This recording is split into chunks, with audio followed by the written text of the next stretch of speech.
This is the Lone Crater YouTube. We hope this video helps. In this video, I will explain how to make bread jam. Making your own delicious bread jam at home is a rewarding experience. We'll start by gathering our simple ingredients: fresh fruit, sugar, a touch of lemon juice, and some pectin. Choosing ripe, high-quality fruit is key to a vibrant flavor. Remember to sterilize your jars and lids properly to ensure your jam stays fresh and safe for enjoyment. Now that our ingredients are ready, let's prepare the fruit. Wash and chop your fruit into small, consistent pieces. This helps it cook evenly.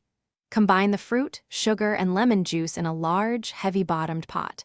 Bring this mixture to a rolling boil, stirring continuously. Once boiling, add the pectin and continue to boil for exactly 1 minute before taking it off the heat. This ensures proper setting. After cooking, it's time to test if your jam will set perfectly. Place a small spoonful of hot jam onto a chilled plate and let it cool for a minute.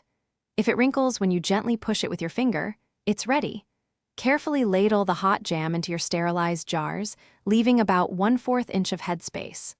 Wipe the jar rims clean and secure the lids and bands tightly to prepare for processing. The final step is processing your jam to ensure a long shelf life. Carefully place the filled jars into a boiling water bath, making sure they are completely submerged. Process them for 10 minutes. After processing, remove the jars and let them cool undisturbed on a towel for 24 hours. Once cooled, check the seals. Your homemade bread jam can now be stored in a cool, dark place for up to 1 year, ready to enjoy. Thanks for watching. Consider subscribing if we helped you.